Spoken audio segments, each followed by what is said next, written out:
ఉన్నతుడు పరిశుద్ధుడు సర్వశక్తిమంతుడైన మా కన్న తండ్రి, నీ పరిశుద్ధమైన నామానికి స్తుతులు చెల్లించుకుంటున్నాం దేవ. ఈ ఒక్క రాత్రి కాలంలో తండ్రి, నీ కుమారులు ఎంత మేమందరూ చేరి మరి తండ్రి, మరి నీ విలువైన మాటలు ధ్యానిస్తుండగా తండ్రి, సమయుక్తమైన జ్ఞానాన్ని, ఆలోచన, తెలివిని మాకు అనుగ్రహించండి దేవా. చెప్తున్న నీ మాటలు తండ్రి, నేను మాట్లాడుతున్నా అంటే నా ఒక సొంత శక్తిని, సొంత ఆలోచన కూడా ఏమీ కూడా ఉపయోగించుకోకుండా నీ ఆలోచన ప్రకారంగా మాట్లాడటానికి మంచి స్థైర్యాన్ని అనుగ్రహించమని, మరి ఇంట్లో నీ కుమారులకు కూడా తండ్రి మంచి ఆలోచన, జ్ఞానం పుట్టించమని తండ్రి ప్రార్థన యేసుక్రీస్తు నామాన్ని ప్రార్థన అడిగి వేడుకుంటున్నప్ప తండ్రి, ఆమేన్. మంచిది. ఈరోజు కూడా సహోదరుల సాహస కూడికలో సందర్భంగా ఈరోజు కూడా ఒక పాఠం ఎన్నుకోవడం జరిగింది. మరి ఇంతకు మొదలుగా 2 పాఠాలు మాట్లాడినాను. ఎన్నో పాఠాల్లో మాట్లాడినప్పుడు కూడా ఈ 2 పాఠాలు ఎందుకంటున్నానంటే ఈ దానిలోనే భాగంగా మాట్లాడాను. ఫస్ట్కి ఒక సందర్భంగా ఏం మాట్లాడానంటే, మదిలో ఉండవలసింది ఏదని ఒకసారి మాట్లాడడం జరిగింది. రెండోది మన గదిలో ఉండవలసింది ఏదని మాట్లాడడం జరిగింది. ఈరోజు మూడోసారిగా మన వీధిలో మనకు ఉండవలసింది ఏదని ఈరోజు పాఠం పెట్టడం జరిగింది. మరి ఈ పాఠము ఎంతమంది చూశారేమో, మరి ఒకవేళ మొబైల్లో నడిచినప్పుడు మరి అందరూ చూసింటారని మేము నమ్ముతున్నాం. అందరూ కూడా వింటున్నారు, దాన్ని గమనిస్తున్నారు, వాట్సాప్ని మరి ఫాలో అవుతున్నారని కూడా మాకు అర్థమవుతున్నది. మరి ఒక్కొక్క నాడు దాన్ని చూడరని కూడా అర్థమవుతున్నది. ఎందుకంటే మొన్నటి రోజు దాదాపుగా 2 గంటల పెట్టలేదు, ఏదో ఒక కారణాంతంగా పెట్టలేదు. అయినప్పుడు కూడా ఒక్కరు కూడా ఎందుకు పెట్టలేదు అనే ఒక్కరు కూడా ఫోన్ చేయలేదు. దీన్ని బట్టి ఇది ఇప్పుడు ఎందుకు చెప్తున్నానంటే, దీన్ని బట్టి మన ఆసక్తిని ఎంత అనేది అర్థమవుతుంది. అప్పుడు మీరు ఫోను శనివారం, మంగళవారం రోజు కొంచెం వాట్సాప్ని చూసే ప్రయత్నం చేయండి. చూస్తే ఏ ఒక సబ్జెక్ట్ చెప్తున్నారు, ఏ వ్యక్తి చెప్తున్నారు, ఆ సందర్భం ఏమిటి అనే ఒక ఆలోచనకి మీకు వస్తుండదని మీకు ఈ మాటలు చెప్తున్నాను. సరే, మంచిది. ఈరోజు మరి వాక్య భాగాన్ని మనం చూసుకుందాం. మన వీధిలో మనకు ఉండవలసింది ఏది అనే ఒక క్వశ్చన్గా పెట్టుకున్నాం. మనం క్వశ్చన్గా పెట్టుకున్నాం కాబట్టి దీనికి తర్వాత ఆన్సర్ అనుకోవాలి. ఇప్పుడు వీధిలో మనకు ఉండవలసింది ఏది అనేసరికల్లా మనము ఏదో ఒకటి మనకు ఉండవలసింది ఏదో అది బైబిల్ గ్రంథంలోనే కొంతమంది భక్తుల పేర్లు పెట్టి, భక్తులు ఒక జీవితాలను జ్ఞాపకం చేసుకొని దానికి ఆ ఒక జీవితాలనే మన ఒక బ్రతుకు అనుభవించుకోవడానికి ప్రయత్నిద్దాం. నా ఒక సొంత మాటలేమి ఇక్కడ ఉచ్చరించలేను. మరి కేవలం దేవుడు రాయించిన గ్రంథంలో రాయించి పెట్టిన కొంతమంది భక్తుల జీవితాలు చూపెట్టి మనకు ఉండవలసింది ఏదో దాన్ని నిర్ణయించుకుందాం. మంచిది. మరి ఆది కాండము 35వ అధ్యాయము 1వ వచనంలో ఒక మాట ఓదుకుందాం. ఆది కాండము 35వ అధ్యాయం 1వ వచనం తొందరగా ఓది వినిపించండి.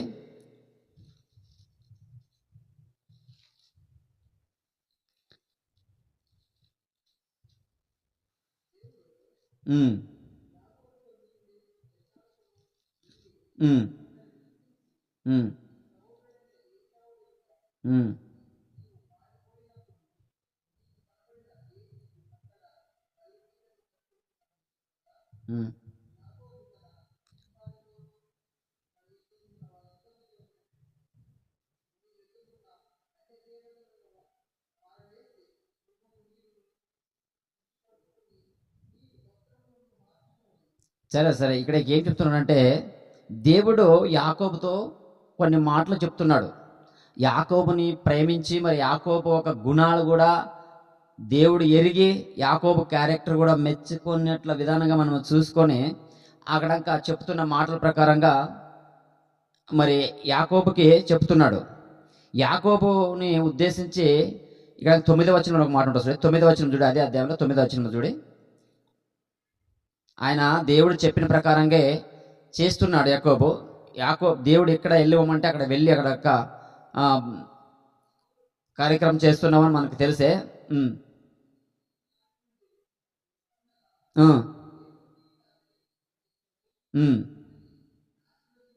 అతన్ని ఆశీర్వదించాను. అప్పుడు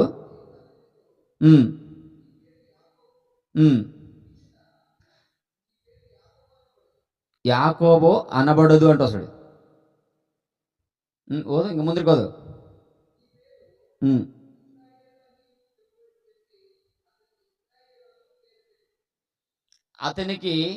అతని పేరు యాకోబు అయినా కూడా ఆయనకి దేవుడు ఆయన్ని గుర్తెరిగి ఆయన ఒక కార్యక్రమం చూసి ఆయన ఒక చరిత్ర అంతా మనం చూసుకుంటూ పోతే మన సమయం చాలదు కాబట్టి మనకందరికీ యాకోబు చరిత్ర కూడా తెలుసు కాబట్టి చెప్తా పోతున్నాను.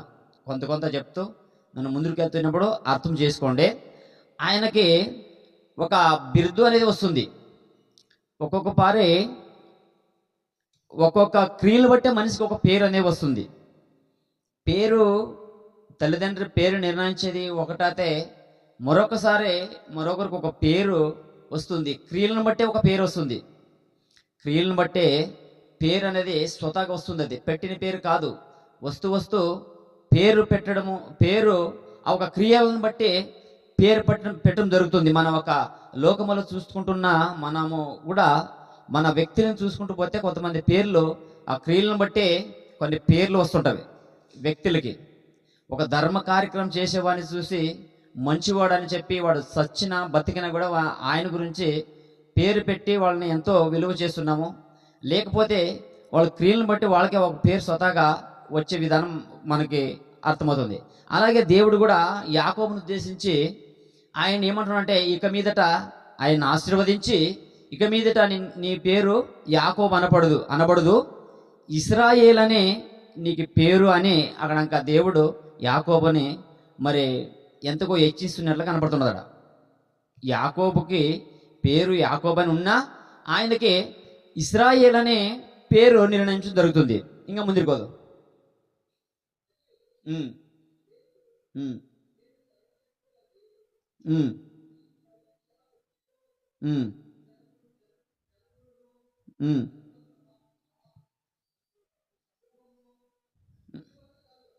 ఇక్కడ ఏమంటారు చూడే,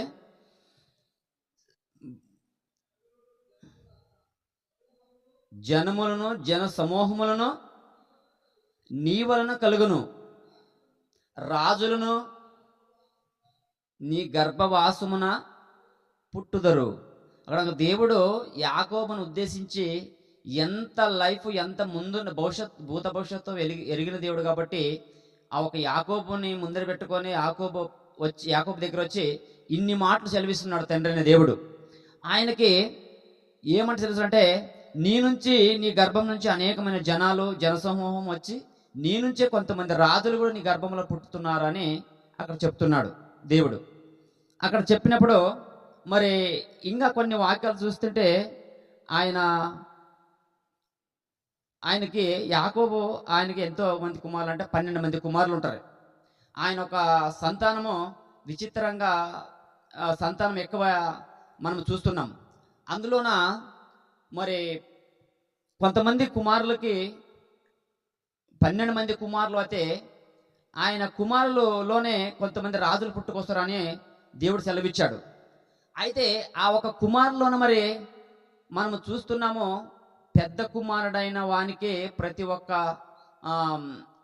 మరి ఏమంటున్నాము అధికారము, తండ్రి అధికారము కుమారునికి వచ్చే విధానం మనం చూస్తున్నాం. మరి యాకోబు కుమారులు మనం చూసుకుంటూ పోతే యాకోబు కుమారులు 12 మంది కుమారులోన మరి ఒక సంతానం గురించి మాట్లాడాడు కాబట్టి ఆ ఒక కుమారులన ఫస్ట్ కుమారుడు ఎవరు, మరి సెకండ్ కుమారుడు ఎవరు అని మనము 12 మందిని చూసుకునే కంటే ఫస్ట్ నుండి ఒక 3-4 మాత్రమే చూసుకుందాం. వాళ్ళ క్యారెక్టర్ ఎట్లున్నదని చూసుకుంటే ఆది కాండము ఆది కాండము 49వ అధ్యాయము 49వ అధ్యాయము ఒకటో వచనం. కుమారుల క్యారెక్టర్ గురించి ఏంటంటే తండ్రి తర్వాత కుమారునికి అధికారం వస్తుంది. అయితే అధికారం రావాలన్నా రాలేకపోవాలన్నా ఎలాంటి బట్టే తప్పిపోతుందో, ఎలాంటి బట్టి వస్తుందో ఇక్కడ మనం చూసుకుందాం. తీసినారో ఓదండి. యాకోబు తన కుమారుల్ని పిలిపించి ఇట్లా నన్ను, మీరందరూ కూడి రండి, అంత్యదినములు మీకు సంభవించుబోవు, మీకు ఆ సంగతులను తెలియచేస్తున్నాను. యాకోబు కుమారులారా, మీరు వచ్చి ఆలకించండి. ఇశ్రాయేలు అంటే ఆయన పేరు ఇశ్రాయేలు అనే మొదలు తెట్టుకండి.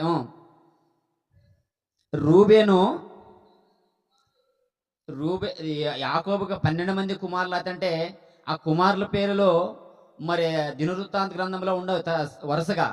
అయినా కూడా ఇప్పుడు మనకు ఊగే ఏమంటే క్యారెక్టర్ చూసుకుంటూ పోయి మరి జనాంగం ఎవరుకుంటూ వస్తున్నాను అని చూసుకోవడానికి మనం ప్రయత్నిద్దాం అంతే.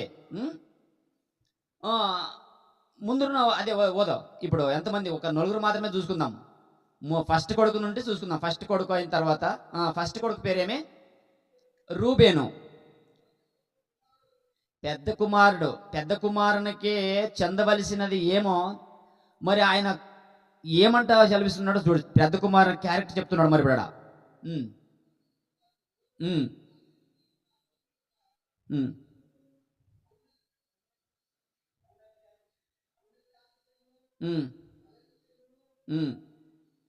నీవే పెద్ద కుమారుని మీద కొండంత ఆశలు పెట్టుకుంటాడే. పెద్ద కుమారుడే ప్రతి ఒక్కరికి కూడా ఎంతో బలం.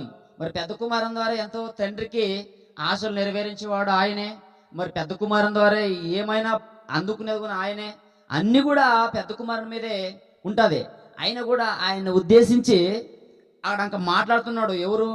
యాకోబు మాట్లాడుతూ మరి రూబేన్ గారు క్యారెక్టర్ చెప్తున్నాడు. అన్నాక రూబేన్ గారు క్యారెక్టర్ ఏమని చెప్తున్నాడంటే ఓది గంటల ముందరికి కాదు.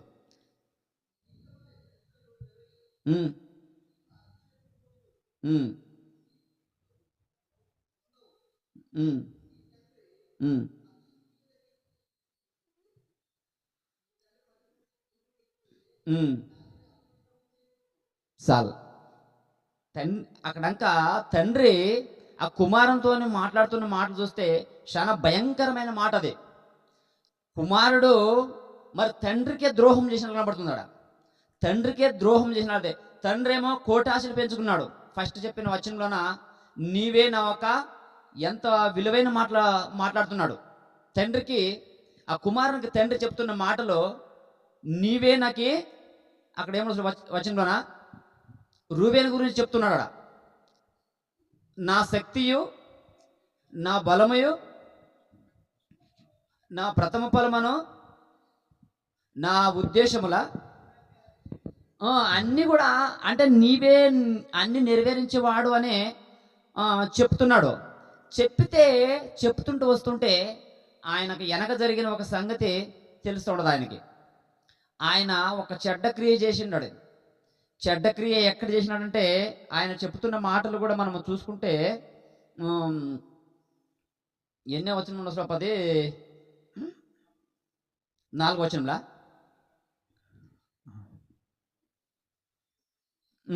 అక్కడంక రూబేన్ గారు చెడ్డ క్రియ చేసినట్లు కనపడుతున్నాడు. ఇంకొక అధ్యాయంలోనే ఉంటుంది. అదే ఆది కాండంలోనే మొత్తం మీద రూబేను మరి తండ్రి ఉపపత్ని విషయంలోన తప్పు చేసింటాడు. ఆ తప్పు చేసిన విషయం బట్టి ఆయనకి జనాంగం ఆయన నుండి పుట్టుతుందని చెప్పాడు కదా. ఆయన నుండి పుట్టుకొచ్చిన జనాంగం కూడా ఆయన నుండి రూబేన్ నుండి పుట్టుకదానికి కారణం లేనట్ల మరి తప్పిపోతున్నది. ఆయన రూబేన్ ద్వారా ఎన్నో పుట్టుకొచ్చే కార్యక్రమం ఉంటున్నాం కానీ ఆయన క్రియల వలన, ఆయన చెడ్డ క్రియల వలన ఆయనకి ఆ ఒక అదృష్టం దక్కలేకపోతున్నది. ఆయనకు దొక్కలేని పరిస్థితి మన కళ్ళు ముందర మనకు పెట్టాడు దేవుడు. ఎందుకు పెట్టాడంటే ఆయన క్రియల వలన. ఆయనకి ఉండవలసినది మంచి గుణాన్ని విడిచి చెడ్డ గుణాన్ని, దురబుద్ధి అయిన గుణాన్ని పెట్టుకొని తన ఉపపత్ని అయిన తన తల్లితో సమానం ఆయన ఆమెతోనే ఆయన సైనించడానికి ప్రయత్నం చేశాడు. కాబట్టి ఆయనకి ఆ ఒక అధికారము, ఆ ఒక అదృష్టము దొక్కలేదు. ఇంకా ముందున్న ఇంకా ఇద్దరు కుమారుల గురించి చెప్తున్నాడు. 5 షిమియోను లేవి అనవారు సహోదరులు. షిమియోను లేవి అనేవారు ఇద్దరు కుమారులు. వాళ్ళు కూడా ఒక తల్లికి పుట్టిన ఇద్దరు కుమారులు. వారి ఖడ్గములు బలత్కార ఆయుధములు. నా ప్రాణమా వారి ఆలోచనలు చేరవద్దు. వాళ్ళ ఆలోచనలో చేరవద్దు. నా ఘనమా వారి సంగముతో కలుసుకునవద్దు. వారి కోపం వచ్చి మనుషులను చంపిరి. తమ స్వేచ్ఛ చేత ఎద్దులు, గుదికాలు, నరుములను తెగరగొట్టిరి. వారి కోపము వేండ్రమైనది, వారి ఉగ్రతయు కఠినమైనది. అవి శపింపబడను.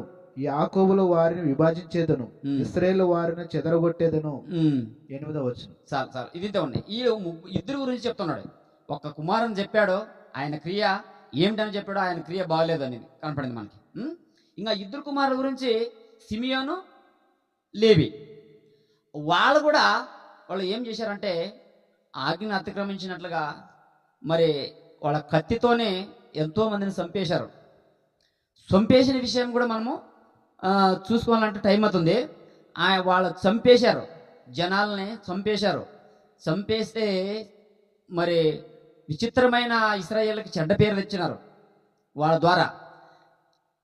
ఆయమ్మ విషయంలో, వాళ్ళ చెల్లి విషయంలోన వాళ్ళు అక్కడ ఉన్న వాళ్ళని చంపేసడం జరిగింది. అది ఆదికాండం 34వ అధ్యాయంలోన ఫస్ట్ నుండి వదుకుంటే అది క్లియర్గా మనకు కనపడుతుంటుంది. అది వదుకునేది వద్దు, సజ్జంకి ఇప్పుడు మనకి టైం లేదు. అక్కడ ఉన్న వాళ్ళ పరిస్థితులను బట్టి వాళ్ళకు కూడా ఆ ఒక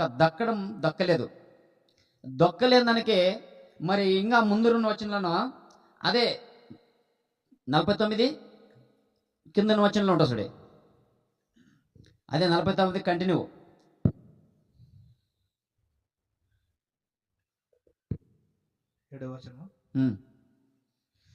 వారి కోపము వేండ్రమైనది, వారి ఉగ్రతయు కఠినమైనది. అవి శపింపబడును. అవి ఇంతవరకు సిమియోను, లేవి గురించి. ఇంక ముందుకి 8వ వచనం. యూదా నీ సహోదరులు. యూదా గురించి చెప్తున్నాడు అనక. ఈయన ఇప్పుడు ఎంతమంది చూసినాం? ముగ్గురు చూసుకున్నాం. ముగ్గురు పోయి ఇప్పుడు నాలుగో వ్యక్తిని మనం చూసుకుంటున్నాం.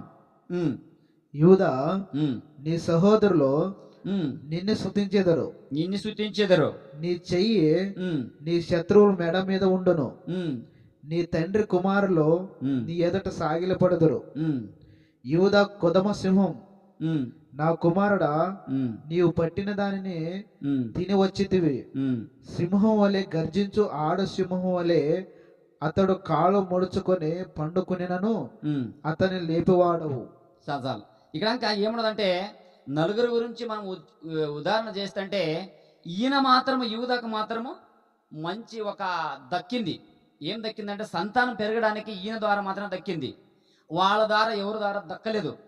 మనము చూసుకుంటున్న ఫస్ట్ వచనంలోనూ రాజులు కొన్ని జనాల నుండి పుట్టుకొస్తారు, జనసమూహం నీ నుంచి పుట్టుకొస్తారని దేవుడు యాకోబుతో చెప్పిన ఒక సంగతి జరగాలంటే ఆయన కుమారుల ద్వారా జరగాలని ఆశ కనుగొంటాడు యాకోబు. అయినా కూడా వాళ్ళ క్రియల వలన వాళ్ళు తప్పిపోతూ ఉన్నారు.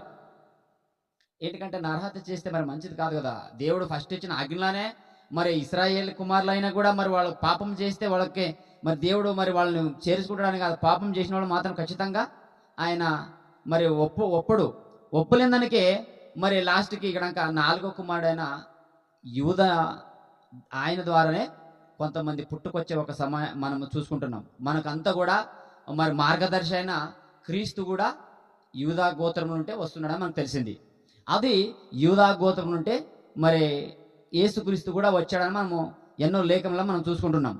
అయితే ఈ యొక్క జనసమూహము పుట్టుకదానికి కారణము యూదా గారే మరి మంచి కార్యక్రమం కాబట్టి ఆయన ద్వారా వచ్చింది.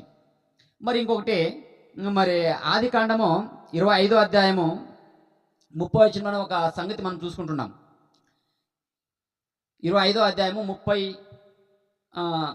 29వ వచనంలో కూడా మనం చూసుకుంటే అక్కడ కూడా ఒక సంగతి మనకు తెలుసు, అందరికి తెలిసిన విషయమే. ఒకనాడు అది వద్దులే, అది వద్దు. ఇంకొక క్రియ, ఇంకొకటి కూడా మనం చూసుకుందాము. సమూయేలు గ్రంథం, మొదటి సమూయేలు గ్రంథము 2వ అధ్యాయము 22వ వచనం.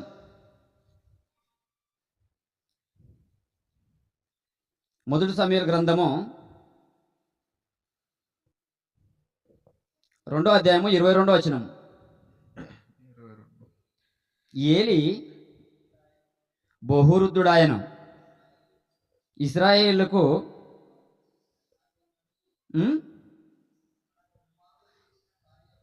తన కుమారులు అంటే ఏలి కుమారులు.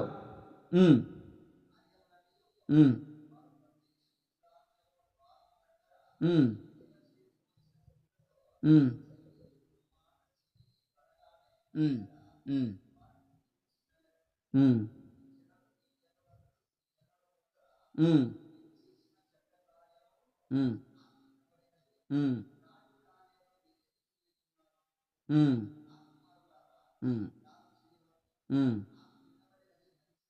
ఉమ్, ఉమ్. చాలు. ఇక్కడంక ఏలి అనగానే మనం వదుకుంటాము, ఏలియా అంత భక్తిపరుడు. ఆయన ఆమ్, దేవాలయంలో ఉంటూ ఆయన సేవలు చేస్తున్న ఆయన కుమారులో ఆయన ఆయన ప్రకారంగా బ్రతకలేదు. మరి చేసి కాసి వినబడిన సంగతులు చెప్తున్నాను. ఇప్పుడు చేశారు, తండ్రికి వినపడింది. తండ్రికి వినపడినప్పుడు తండ్రి ఎంతో మనవేదనతోని, ఎంతో దుఃఖముతోని ఆ కుమారులు హెచ్చరిస్తున్నారు, ఈ కుమారులను హెచ్చరిస్తూనే ఉన్నాడు. ఇది ఇది చేసిన తర్వాత వినపడదు కాబట్టి ఇలాంటి ఒక సాక్ష్యము, ఇలాంటి ఒక శుద్ధి విన్నప్పుడు తండ్రి ఎంతో బాధపడుతున్నాడు.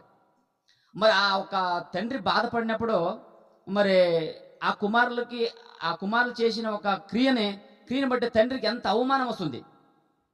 అది వాళ్ళ ఒక కుటుంబంలో జరిగినప్పుడు ఎంత అవమానం వచ్చి అక్కడుంటున్న వీధిలోన కానీ అక్కడుంటున్న జనాలు కానీ ఆయన కుమారుల గురించి ఎలాంటి వాళ్ళు మాట్లాడారు, ఎంతవరకు మాట్లాడారు. ఇప్పుడు మన కాటికే వచ్చింది, మనమే ఇంత ఉంటున్నాం అంటే ఆ ఒక జీవితకాలంలో ఉన్నప్పుడు కూడా ఆ ఒక వేలి కుమారుల గురించి ఆలోచన చేసినప్పుడు మరి ఎంత చెడ్డ క్రియలో చేసి మరి దేవుని అవమానపరిచారు.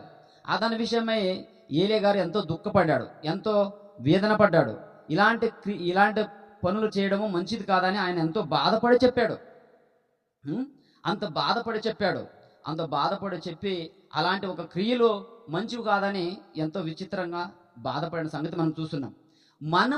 మనకు ఉండవలసినది, మన వీధిలోన మనకు ఉండవలసింది ఏది అని మనం ఈ ఒక పాఠం ద్వారా చూసుకుంటే, ఇలా ఒక భక్తులు ఇలాంటి జీవితాలు, మరి ఇలాంటి చెడిపోయిన వాళ్ళ జీవితాలు మనం ఇంతవరకు చూసుకున్నాం.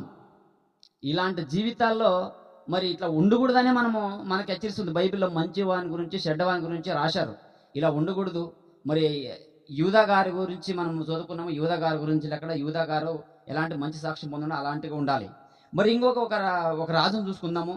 ఇంకొక రాజును చూసుకుంటూ కూడా, ఇంకొక వ్యక్తిని చూసుకుంటూ కూడా మరి అపోస్తుల కార్యము 13వ అధ్యాయము 22వ వచనం. అపోస్తుల కార్యము, మనకున్న సమయం అయిపోతుంది. అపోస్తుల కార్యము 13వ అధ్యాయము 22వ వచనం. తర్వాత అతను తొలగించి ఫస్ట్ ఒక వచనం ముందు రోజు తీసుకుంటే బాగుంటుంది. 21 రోజు అందరికి అర్థమవుతుంది. ఎందుకంటే 21.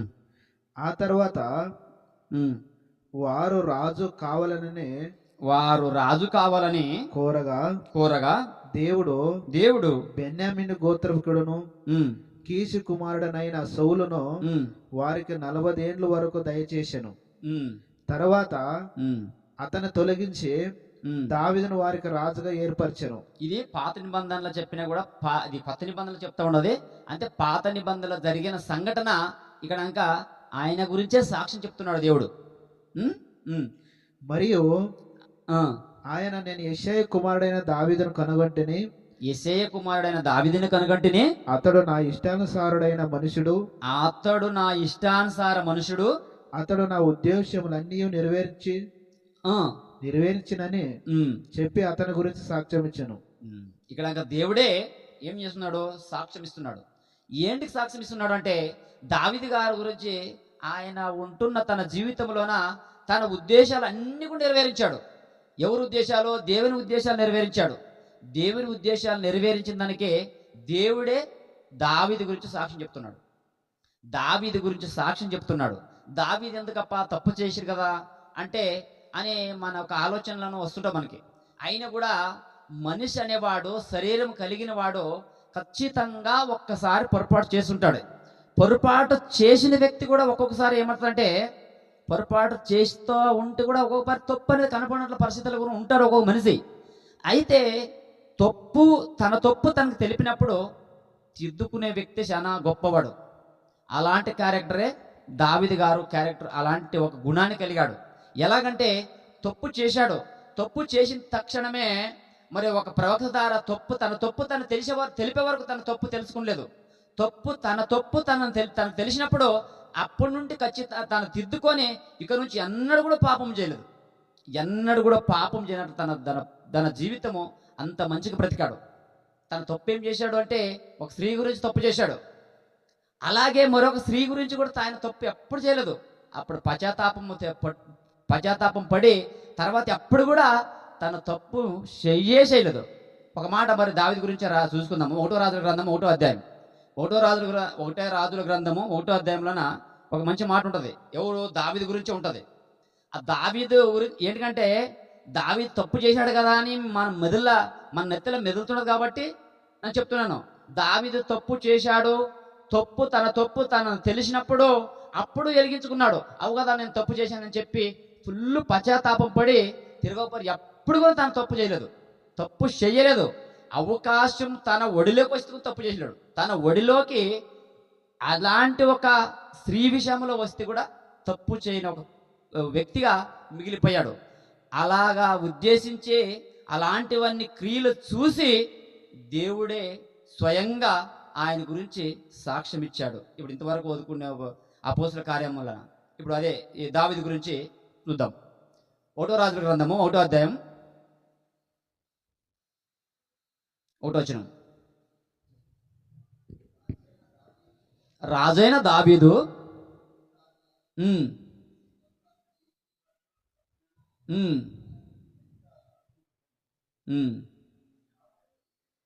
మైక్ పట్టుకుని బాగుంది కదా.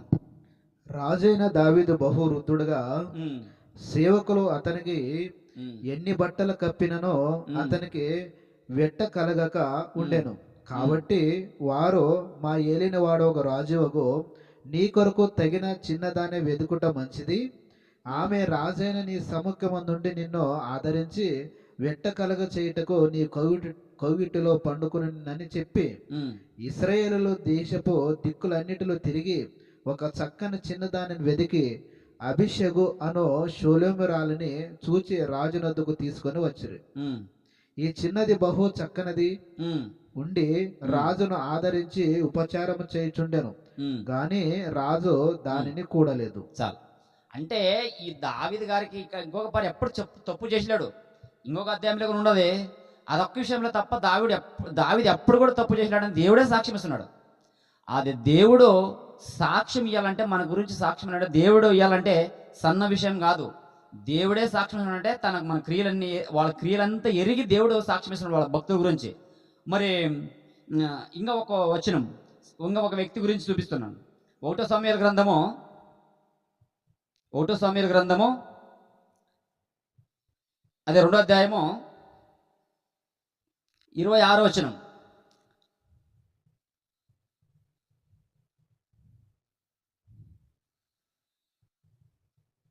మొదటి సమూయేలు 2వ అధ్యాయము 26వ వచనం. తొందరగా సమయం అయిపోతుంది, నాకున్న సమయం అయిపోతుంది. బాలుడగు సమూయేలు అంటే మనం ఎన్నోసార్లు ఓదుకున్నాం. సమూయేలు భక్తుడు. ఆయన కూడా చెప్పు ఓదుపా. బాలుడగు సమూయేలు ఇకను ఎదుగుచు యెహోవా దయయందును మనుషులు దయయందును వర్ధిల్లుచుండెను. ఇక్కడికి ఎట్లా వెళ్తున్నట సమూయేలు? మనుషులు దయయందును దేవుని దయ ఉందనో వర్ధిల్తున్నాడంట. మనం వాక్యపట్నంలో ఏమని చదువుకున్నాము? మనకి క్రీస్తే మార్గదర్శి. యేసు క్రీస్తే ప్రతిదానికి కూడా మార్గం చూపించేవాడు. ఆయన క్యారెక్టర్ ఎలా ఉందని బైబిల్ గ్రంథం రాయించారు. మరి అలాగే సమూయేలు గురించి కూడా రాయించాడు దేవుడు. ఆయన ఎలా ఎదిగాడంట? మనుషులు దయ ఉందను దేవుని దయ ఉందను వర్ధిల్లాడంట. మరి ఈరోజు పాఠానికి సంబంధించి ఇంతవరకు ఈ పాఠం. అయితే ఈ పాఠము ద్వారా మనమేం నేర్చుకోవాలా? మనకి ఏం ఉండకూడదు, ఏమి ఉండాలా? మన వీధిలోని మన గురించి, మనమోళ్ళ గురించి ఎట్లా మనుషులైన వారు మనము మనుషులు దీవెనలో మనుషులు దయ ఉందను మరి దేవుని దయ ఉందను. ఇద్దరు వ్యక్తులు చూసుకున్నాం. సమూయేలు గురించి అలాగే రాశారు. యేసుక్రీస్తు గురించి కూడా తన వయసు యందును దేవుని దయ యందును మనుషుల దయ యందును వర్ధిల్లుచుండెను, వెతుకుచుండెను. ఇవన్నీ మనం చూసుకున్నప్పుడు ఇవన్నీ గ్రంథంలో రాయించిన మాటలు ఇంతవరకు నేను చెప్పాను. మరి ఇవన్నీ కూడా నా సొంత మాటలు కాదు. మరి అలాంటి ఒక దుష్కారం చేసిన వాళ్ళు ఎలాంటి పతనమయ్యారో అని మనం చూసుకుని పోతే వాళ్ళ ఒక చరిత్రలు ఇంకా ఎక్కువ ఉండవు. అయితే కూడా వాళ్ళ చరిత్ర చూసుకుని కూడా గుణాలు చేసిన తర్వాత చెప్పినవి మాత్రమే చెప్పాను. మరి చేసిన తర్వాత మరి వాళ్ళకి ఎలాంటి దీవెనలు వచ్చేవని మనం చెప్పాము. అయితే మరి దేవుని దయ్యందును మనుషుల దయ్యందును ఎదిగిన వారిని మనం చూపెట్టాను. మరి అలాగే మనము కూడా మన వీధిలోన మనకు కూడా మనుషులు దీవెన కావాలంటే మనం ఎలాంటి బ్రతికితే మనం మనుషుల దీవెన వస్తుంది. మనుషులు అందరూ కూడా మన వాళ్ళని పలానా వ్యక్తి, పలానా వాడు మంచివాడు అనే శబ్దము మనం తెచ్చుకోవాలంటే ఎలాంటి బ్రతకాలి? బ్రతుకు మనము అలాంటి బ్రతికితే మాత్రం మనకు మనుషుల దీవెన వస్తుంది.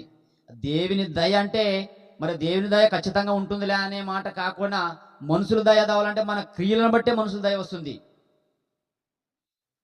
మనుషుల దయ మనము పొందుకోవాలంటే మన ఒక క్రియలు బట్టే మనుషులు కూడా మన వాళ్ళని మెచ్చే అవకాశం ఉంటుంది. మన వాళ్ళని మెచ్చాలంటే మనలోని ఏదో ఒక తప్పు చూపెడతానికి ప్రయత్నిస్తారు. అయినా ఆ తప్పు కూడా మనలోని ఉన్నట్ల బ్రతికితే మాత్రము మనము మనుషుల దయ్యందును దేవుని దయ్యందును బ్రతికిన వారం అవుతున్నాము.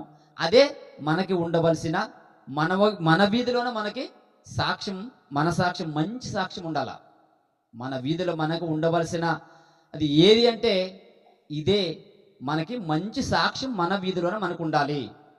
ఇదే ఈ ఒక క్వశ్చన్కి మరి మనం పెట్టుకున్న పాఠానికి మరి ఈ ఒక అంశంకి క్లియర్ అయిన పాఠం ఇదే. మనకి మంచి సాక్ష్యం మన ఒక వీధిలోనే మనకు ఉండాలి. మన వీధిలోనే మనకి ఏముండాలంటే మంచి సాక్ష్యం మన మీద ఉండాల. మన పేరు ఎత్తితే మనం లేనప్పుడు మన గురించి ఎన్నో చెడ్డ మాటలు ఆడే ఒక విధానంగా మనం ఉంటున్నామా? మన పేరు ఎత్తితే వాని పేరు అయితే ఓకే, వాని శుద్ధి చెప్తుంటే నాకు మంచిది అని ఒకరి మీద ఉంటుంది. ఒకరు వాని శుద్ధి మాత్రం చెప్పొద్దు, వాని శుద్ధి నాకు అసలు చెప్పొద్దు, వాడు ఇలాంటి వాడు కాదు అని మాట్లాడడం జరుగుతుంది. ఇవన్నీ ఏం జరుగుతుందంటే మనం వెనక చేసిన క్రియలను బట్టే ఇలాంటివన్నీ మన గురించి మాట్లాడడం జరుగుతుంది. మన క్రియలు బాగుంటే మాత్రం మన గురించి మాత్రం మంచిగానే మాట్లాడి మన వీధిలోనే మనకు సాక్ష్యం వస్తుంది. ఇదే మన సాక్ష్యము. మన వీధిలోనే మనకి ఏముండాలంటే మంచి సాక్ష్యం ఉండాలా. అది క్వశ్చన్ అయితే ఇది ఆన్సర్. మన వీధిలో మనకి ఉండవలసింది ఏదంటే అది క్వశ్చన్. మనకి మన వీధిలోనే మంచి సాక్ష్యం ఉన్నది అనేది ఈరోజు మనం మాట్లాడుకునే మాటలు. మరి మన వీధిలోనే మనకి మంచి సాక్ష్యం ఉండాలని విన్నాము. మరి మనము మన గదిలోనే ప్రార్థన ఉండాలన్నప్పుడు ప్రార్థన విషయంలో మనం చూపెట్టాము. మరి వాక్యం మన మదిలో ఉండాలని మరి చూసినప్పుడు వాక్యం విషయంలో మనం కొట్టుకుంటే, వాక్యంతో కొట్టుకుంటే మన జీవితం మరి వ్యర్థమైందని ఆలోచించదని, ప్రార్థన మన సవాసం ఉంటే దేవుడు మనతో ఉంటాడని ఈ యొక్క 3 పాఠాలు చెప్పడం జరిగింది. ఈ 3 పాఠములోన మొత్తం మీద మన గురించి మన మధ్యలో వాక్యం ఉండాలి, మన గదిలో ప్రార్థన ఉండాలి, మన వీధిలో మన గురించి మంచి సాక్ష్యం ఉండాలి. ఈ 3 మన జీవితంలో సాధిస్తే మాత్రము ఖచ్చితంగా దేవుని ఇష్టానుసారంగా మనం బ్రతికే ఒక ఆలోచన మనం బ్రతుకుతున్నాం. అదే మరి దేవుడున్న లోకానికి చేరే అవకాశం మనకు వస్తుందని మీకు అందరికీ మనవి చేస్తూ ఈ ఒక చిన్న మాటలు ముగిస్తున్నాను. మరి సమయం ఎక్కువైనందుకు నన్ను క్షమించాలని మనవి చేస్తున్నాను. మరి చిన్న ప్రార్థన చేసుకొని ఈ కూటాన్ని ముగించుకుందాం. పరిశుద్ధుడు అతి పరిశుద్ధుడైన మా ప్రియ పరలోకమందున్న మా కన్న తండ్రి, నీ పరిశుద్ధ నామానికి స్తోత్రం తండ్రి. మరి ఒక రాత్రి కాలంలో తండ్రి ఈ ఒక సహోదర సావాస కూడిక సందర్భంగా తండ్రి మంచి మాటలు తండ్రి మరి నాయన నీ ఒక గ్రంథం నుంచి మేము వినడం జరిగింది తండ్రి. ఈ యొక్క మాటల్లోనే తండ్రి మరి ఏమన్నా మిస్టేక్ అయినట్టు కూడా నన్ను క్షమించాలని ప్రార్థిస్తున్నాను తండ్రి. మరి విన్న వాక్యం కూడా తండ్రి వృధా కాకుండా తండ్రి మా మనసులో పెట్టుకొని మా ఒక క్యారెక్టర్ మా ఒక జీవితంలో తండ్రి చెడ్డవారు కాకుండా మంచివారుగా బ్రతికి మరి మనుషులు కూడా మా గురించి పెద్దవాళ్ళు కూడా చిన్నవాళ్ళు కూడా మా గురించి మాట్లాడాలంటే మా మంచివారుగా మా మాట్లాడుతుంటా మా ఒక ఫలం పండేలాగా మరి మా ఒక క్యారెక్టర్ మా మనసులు మా అనుసుకొని జీవించుకునే జ్ఞానాన్ని తెలివిని ప్రసాదించండి. మరి అన్ని విషయాలకి నీవే సహాయకుడు నడిపించమని ఒక కూటానికి కూడా నీవు ఆది అంత్యం మధ్యస్థుడు నడిపించమని ఇంకా అనేకమైన సోదరుల ద్వారా ఇంకా చక్కనైన మాటలు వినిపించడానికి మంచి ఆయుష్కాలాన్ని ఆరోగ్యాన్ని ప్రసాదించమని మంచి వాతావరణం ప్రసాదించమని తండ్రి ప్రార్థన యేసుక్రీస్తు నామమున ప్రార్థన అడిగి వేడుకున్నాం తండ్రి. ఆమేన్.